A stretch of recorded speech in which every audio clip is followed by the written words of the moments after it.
Oke, selamat malam semuanya. Ya, ini F-Talk edisi 5 Oktober 2022.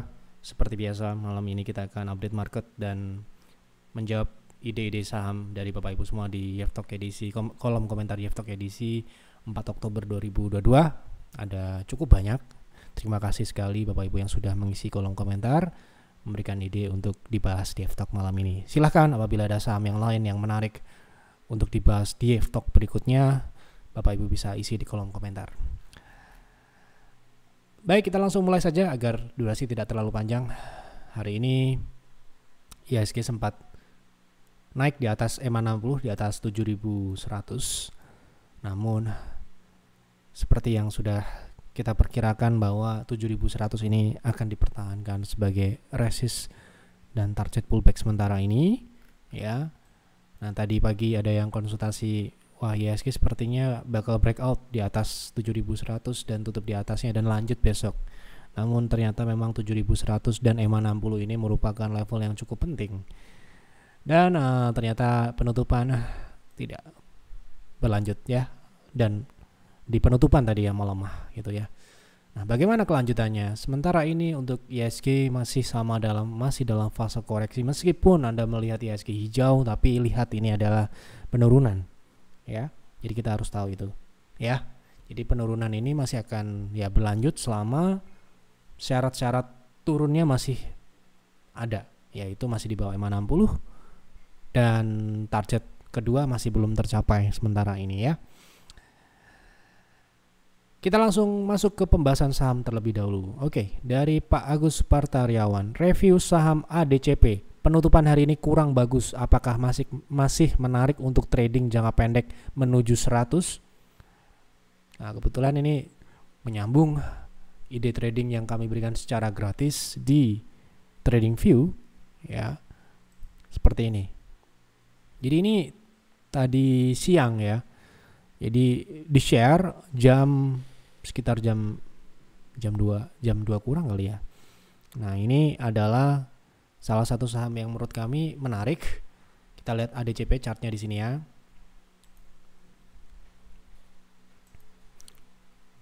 Ya, jadi ADCP ini saat ini membentuk, tidak terlalu terlihat memang, membentuk higher low ya. Sebelumnya adalah ini ya. Jadi ini merupakan proses ya. Ini proses. Nah, menurut kami penutupan hari ini tidak bisa dikatakan jelek. Jelek apabila turun menyentuh stop loss. Stop lossnya di berapa? Di harga 76. Ya. Oke. Jadi ya tidak langsung naik kan? Gitu. Ada prosesnya. Ya. Ya, nikmati saja. Ya, selama tidak menyentuh stop loss ya berarti masih potensi begitu. Bagus atau tidak ya market yang menentukan nanti, ya, bukan kami hanya melihat ini potensi bagus, kita share secara gratis di TradingView kami gitu kan ya. Jadi sementara ini ya dia di atas EMA 60 ya, baru mulai uptrend ya, dan ini sudah terbentuk upper shadow. So ya kita nggak ngomong langsung ke 100 lah, kita bicara ya target terdekatnya di 88 dulu. 88 itu ya memang terlihat kecil, tapi secara persentase lebih dari cukup untuk kita trading. Ya. 10% ya. Untuk swing itu cukup. Ya. Gitu. Kalau ke 100 ini bisa sesuai dengan apa yang kami share, lanjutannya bisa ke 100. Memang. Ya. Gitu, itu level psikologis dan juga ekstensi dari peak sebelumnya. Ya, atau kita bisa katakan peak selanjutnya adalah di 100.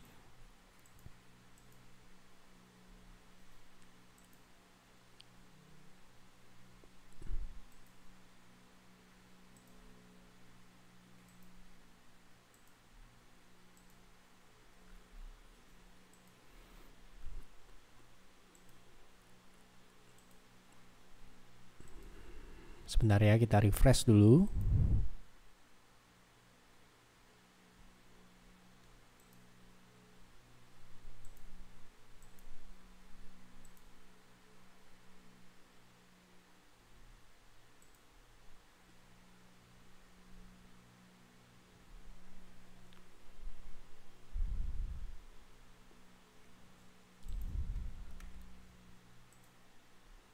Nih ya. Jadi ini merupakan 100 adalah ketemu dari ini. Ya. Sorry. Bahkan sebenarnya bisa lebih dari 100 ya. Kita pasang di 100 saja. Ini sebenarnya lanjutannya bisa ke 102.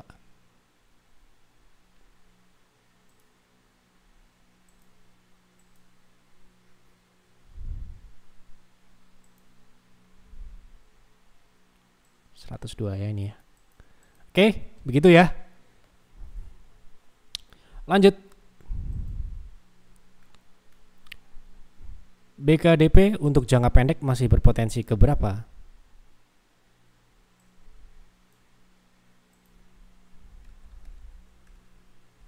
Bukit Dharma Property ya. Ini juga cukup menarik sebenarnya, cuma masalahnya dia sudah naik ya, sudah, bahkan kenaikannya ini mohon maaf ya, ini loncat ya. Jadi ya kita nggak berani ya terus terang. Karena apa? Karena ya dia bisa loncat ke bawah juga gitu kan.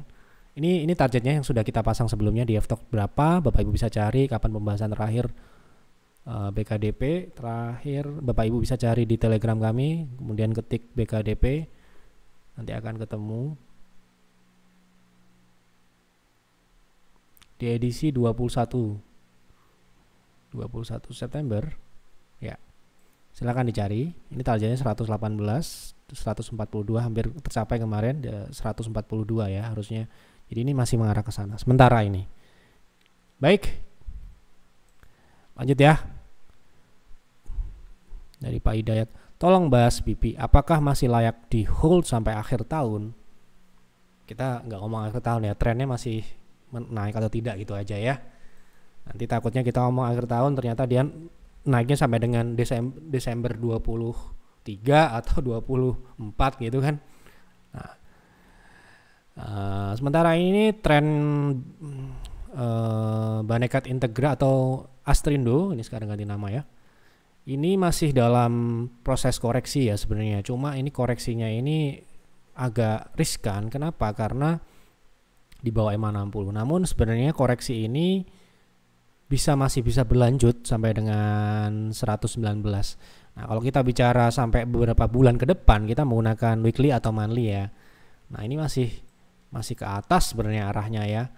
Namun ini memang sudah naik cukup tinggi saham ini, dan ini fase koreksinya sudah berjalan gitu, sedang berjalan gitu ya. Kalau kita di weekly lihat ini masih untuk naik lebih tinggi, sepertinya ini masih ada proses untuk menguji support di 116.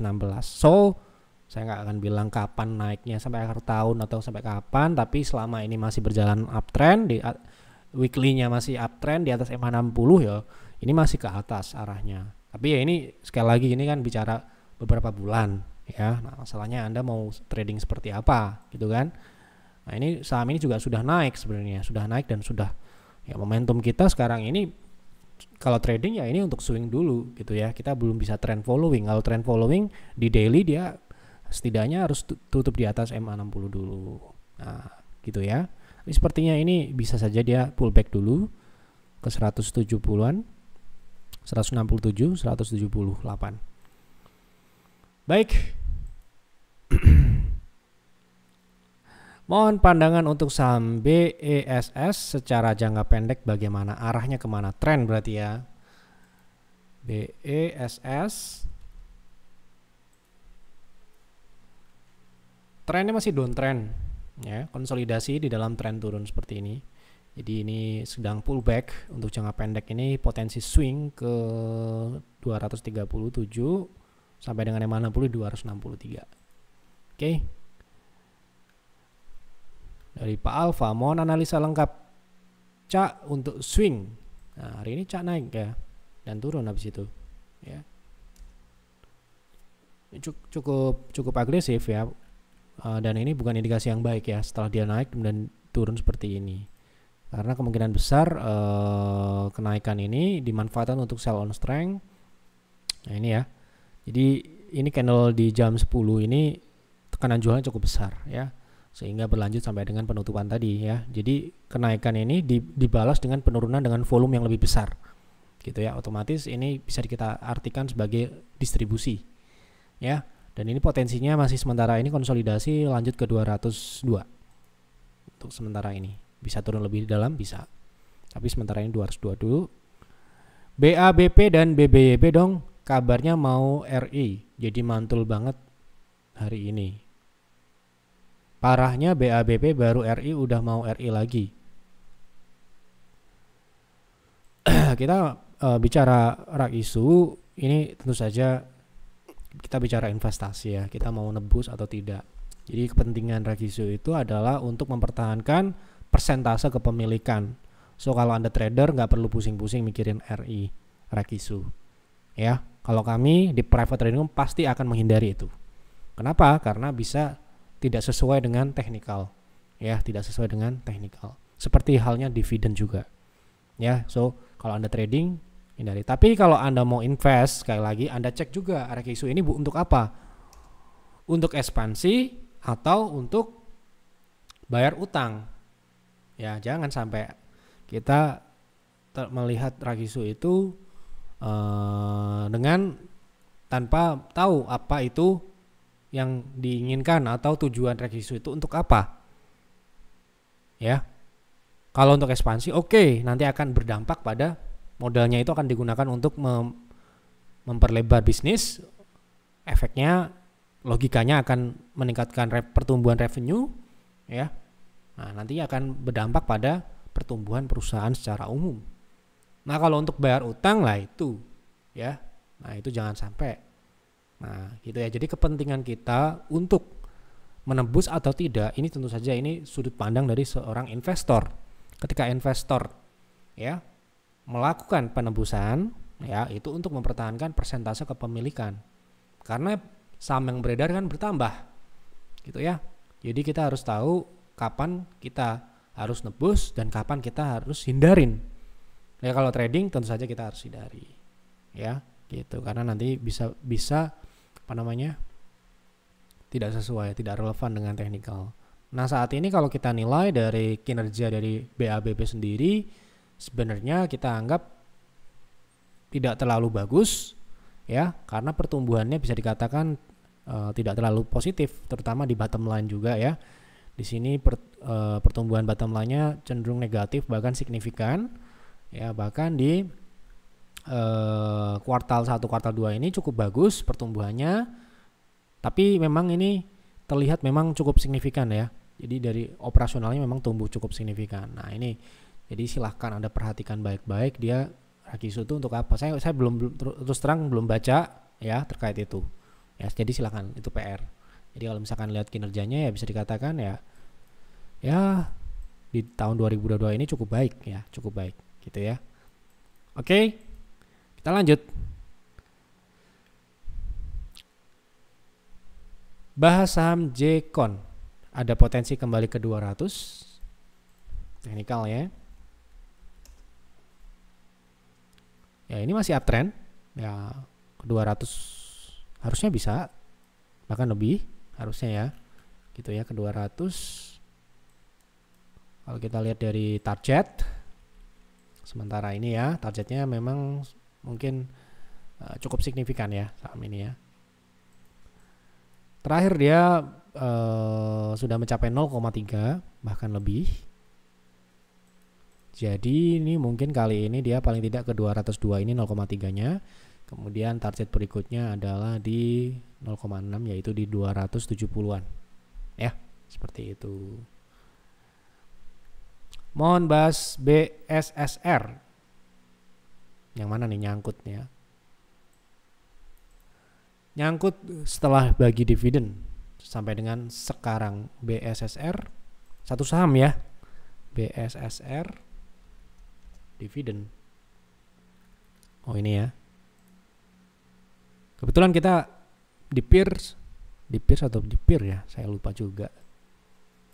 BSSR ini kita sudah exit di harga 4.900 kalau tidak salah di peers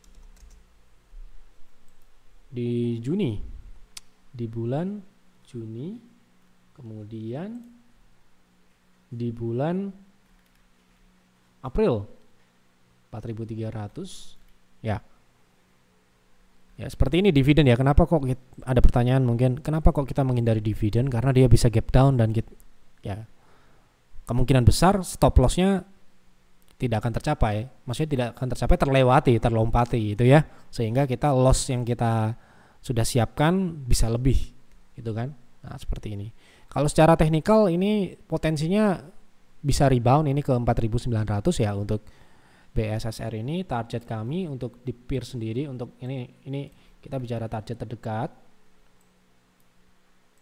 Ini stock edisi Maret ya. Jadi kita invest di BSSR itu di bulan Maret, kemudian sudah profit di bulan Juni.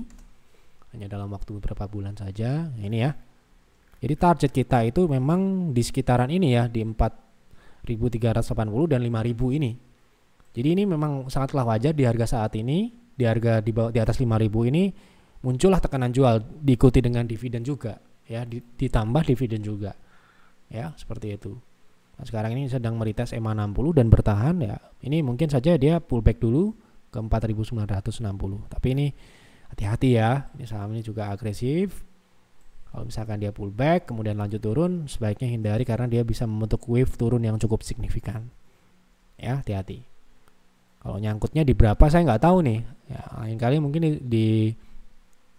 dicantumkan harga belinya di berapa supaya kita juga bisa perkirakan kira-kira bisa nyampe lagi ke harga pembelian atau tidak. Nah, kalau pembeliannya kita katakan di peak sini di 5.700, 5.600 ke atas agak berat, sekarang mungkin ke 5.000 dulu.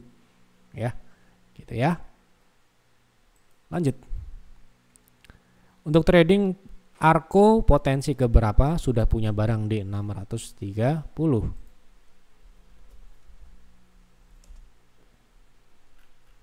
Arko saat ini masih dalam tren naik, terakhir dia membentuk peak di 810. So ini lanjutannya harusnya masih bisa naik.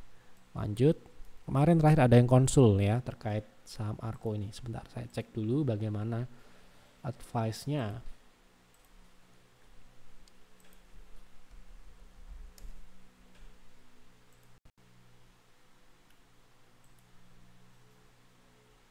Ini berarti modalnya cukup rendah ya, di 630 gitu ya. Nah, ini terakhir ada konsultasi terkait Arko. Seperti ini ya. Jadi Arko itu target kita untuk koreksi itu di 690 ya. Hari ini naik di 680. Oke, jadi ini harusnya menjadi re-entry point ya, re-entry point. Jadi begini ya, ini ada yang konsultasi terkait Arko waktu itu masih di 760 ya. Jadi minta advice. Terus kita sarankan untuk bisa tunggu di 700 ya. Ini ada 700 695 dan hari ini 680. Jadi ini harusnya risknya sudah bisa dibatasi cukup rendah karena kalau dia turun lebih dalam jelek, jadinya bisa turun kembali ke 595 ya, di bawah modal dari Pak Willianto ini ya. So proteksinya, cut profitnya gitu kan. Proteksi itu bisa cut profit dan bisa cut loss. Kalau harga sahamnya sudah naik, kita bisa naikkan di cut profit. Ya, kalau harganya belum naik kemudian turun, nah namanya stop loss. Jadi proteksi itu ada dua jenis. Nah, ini yang salah paham, banyak yang salah paham. Proteksi itu stop loss. Harga sahamnya sudah naik, ya stop proteksinya harus dinaikkan gitu kan. Nah, ini Pak Willianto ini kan mungkin belinya di sini ya, karena ini sudah lama tidak di 630. So kalau Anda mau hold ya, Anda bisa batasi karena ini adalah merupakan resist sebelumnya yang saat ini sedang diuji sebagai support baru. Kalau dia breakdown dan MACD seperti ini, ya harus hati-hati, bisa kembali ke modal Anda bahkan lebih rendah. Jadi profit bisa menjadi loss kalau Anda nggak proteksi. Tapi ya silahkan jalankan strategi Anda ya. Gitu. Jadi masih sementara ini selama dia tidak lanjutkan penurunan atau menembus berapa ini 660 ke bawah sih masih bisa hold ya. Bisa tolong Excel kenapa dipilih? Karena mau untuk trading. Baik. Excel untuk trading. Excel Komindo. Sekarang ini belum menarik ya menurut saya, jadi masih di bawah EMA 60 juga. Kalau kita bicara terakhir analisanya adalah ini saham masih konsolidasi dengan support yang belum tercapai, support konsolidasinya ya. Ini adalah supportnya di sini, ya toh. Nah, kapankah Excel ini kembali menarik? Menurut saya dia harus keluar dulu dari konsolidasi ini. Ya, harganya lebih tinggi. Kalau beli di harga saat ini sebenarnya bisa aja, tapi ya potensinya memang masih belum gitu ya. Kalau dia breakout dari EMA 60 misalkan di 2590, potensi upside-nya kita harus lihat ya. Itu sekitar 5%. Ya, tapi kalau Anda mau nggak apa-apa. Tapi kalau dia bisa breakout, misalkan katakanlah kita sudah beli di angka breakout, ya potensinya itu ke sini, ke gap ini, ya 16%, dan risk ya kita bisa batasi di bawah resist konsolidasinya, misalkan di 2690 dengan risk yang 2% gitu. Ya, nah kalau sekarang ini ya kita masih bicara ini masih konsolidasi dulu. Ya kalau dia bisa breakout dari mana 60 mungkin ya swingnya ke resist konsolidasi dulu ini 2700-an gitu ya. Lanjut.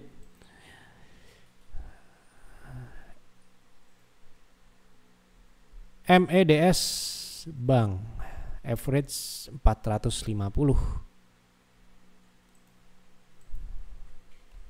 Nyangkut atau sudah profit? Wah, susah ya. Susah dong ya. Di mana 480 berada? Di sini. Nah, ya. Jadi ya secara teknikal ya mohon maaf sekali agak susah untuk kembali ke sana. Ya, untuk trading ya sekali lagi trading ini teknikal ya. Sementara ini ya kita nggak tahu nanti kalau ada perubahan reversal dan sebagainya. Kalau dengan kondisi terakhir ini kita hanya expect untuk kenaikannya MACD ini bisa naik bisa, tapi pullback ke 252. Untuk kesini agak berat, ya gitu. Nah, sementara ini Dian bisa TP2 PTR Pak. Ini Dian ya. Jadi Dian ini yang tadi ditanya ADCP. Jadi tidak semua saham yang kita beli langsung naik gitu ya. Ada prosesnya, dia mungkin diam dulu dan sebagainya. Justru itu bagus, Anda bisa collect sesuai dengan alokasi yang disiapkan. Misalkan ini seperti Dian, setelah kita beli tidak langsung naik ya, ada prosesnya. Nah hari ini dia naik kan, nah seperti ini misalkan TP2 nya di 96 ya toh, sekarang 93, bisa ke TP2 ya kemungkinan besar ya, kemungkinan sekali lagi saya tidak bisa bilang pasti, kemungkinan besar. Tapi kalau misalkan Anda sudah dalam posisi profit, proteksi bisa dinaikkan misalkan di 86 ini merupakan TP pertama ya, Anda bisa cut profit di TP1 ya, sudah profit dong, harusnya seperti itu ya. Nah jadi seperti ini. Nah, nanti ADCP bisa seperti ini atau tidak ya biarkanlah market yang menentukan, bukan saya. Tugas saya cuma melihat potensinya saja. Potensi itu ya bisa benar bisa salah, prediksi itu bisa benar dan bisa salah ya gitu. Makanya di PTR ya ada yang profit ada yang loss, tapi overall portofolio kita tumbuh gitu. Yang terpenting itu ya. Jadi bagus atau tidak, misalkan kita direkomendasikan sebuah saham A dengan trading plan yang sudah lengkap seperti halnya yang kami berikan, selalu ada trading plan yang lengkap seperti ini yang benar. Jadi kalau rekomendasi cuma potensi-potensi doang, namanya pom-pom. Jadi harus disiapkan proteksinya di berapa, nih sudah disiapkan. Jadi selama tidak turun di stop loss, berarti ya ini adalah merupakan bagian dari proses, entah itu dia diem ataupun turun. Selama dia tidak turun di 76, ya udah berarti sana. Anda sabar atau tidak ya itu masing-masing. Ya toh, seperti itu. Jadi apa yang kami share ya maksud kita baik, kita menunjukkan potensi ya, nanti masalah profit atau tidak, berhasil atau tidak, market lah yang berhak menentukan itu, bukan kami. Gitu ya untuk Gevtok malam ini. Terima kasih sekali Bapak Ibu yang sudah memberikan ide saham yang dibahas malam ini. Silahkan apabila ada saham yang menarik lainnya untuk dibahas di Gevtok selanjutnya, Bapak Ibu bisa isi di kolom komentar ya. Saham apa dan kenapa saham tersebut Anda pilih untuk dibahas untuk trading, untuk invest, atau hanya sekedar tanya teknikal atau fundamentalnya saja. Ya, terima kasih yang sudah mendukung kami dengan klik like, dengan subscribe, dan juga yang sudah bergabung ke layanan kami di PIR, PTR ataupun PIRS. Terima kasih sekali karena berkat Anda YF terus ada sampai dengan hari ini. Itu saja. Selamat malam dan selamat beristirahat.